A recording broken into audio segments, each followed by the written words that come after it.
जब कोविड जैसी महामारी आती है तो भारत विश्व को परिवार मानकर वैक्सीन उपलब्ध करवाता है।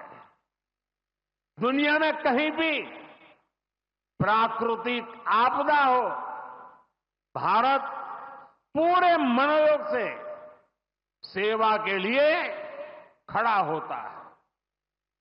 अभी आपने कल ही देखा है, म्यांमार में इतना बड़ा भूकंप आया है। भारत ऑपरेशन ब्रह्मा के तहत वहां के लोगों की मदद के लिए सबसे पहले पहुंच गया है। जब तुर्की में भूकंप आया, जब नेपाल में भूकंप आया, जब मालदीव्स में पानी का संकट आया, भारत ने मदद करने में घड़ी भर की भी देर नहीं की। युद्ध जैसे हालातों में हम दूसरे देशों से नागरिकों को भी सुरक्षित निकाल करके लाते हैं। दुनिया देख रही है, भारत आज जब प्रगति कर रहा है तो पूरे ग्लोबल साउथ की आवाज भी बन रहा है। विश्व बंधु की ये भावना हमारे ही संस्कारों का विस्तार है। साथियों, आज भारत की सबसे बड़ी पूंजी हमारा युवा है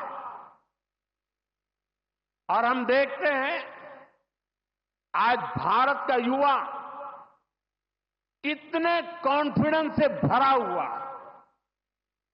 उसकी रिस्क टेकिंग कैपेसिटी पहले के मुकाबले कई गुना बढ़ गई है।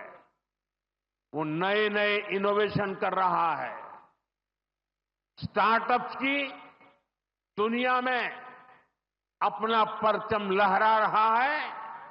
और सबसे बड़ी बात, आज के भारत का युवा अपनी विरासत पर गर्व करते हुए, अपनी संस्कृति पर गर्व करते हुए चल रहा है।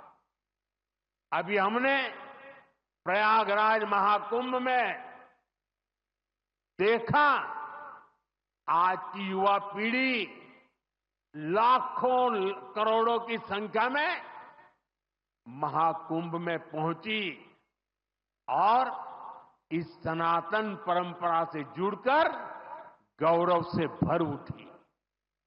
आज भारत का युवा देश की जरूरतों को ध्यान में रखते हुए काम कर रहा है।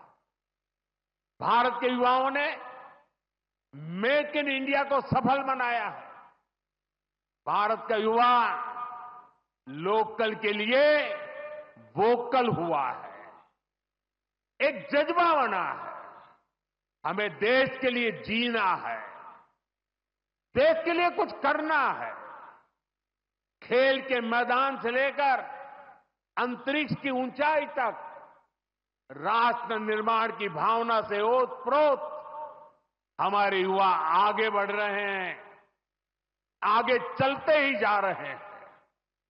यही युवा 2047 के जब आजादी के 100 साल होंगे,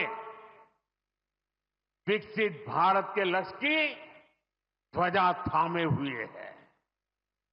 और मुझे विश्वास है, संगठन, समर्पण और सेवा की ये त्रिवेणी विकसित भारत की यात्रा को निरंतर ऊर्जा देती रहेगी, दिशा देती रहेगी।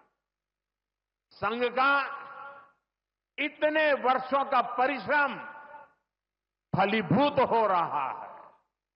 संघ की इतने वर्षों की तपस्या विकसित भारत का एक नया अध्याय लिख रही है।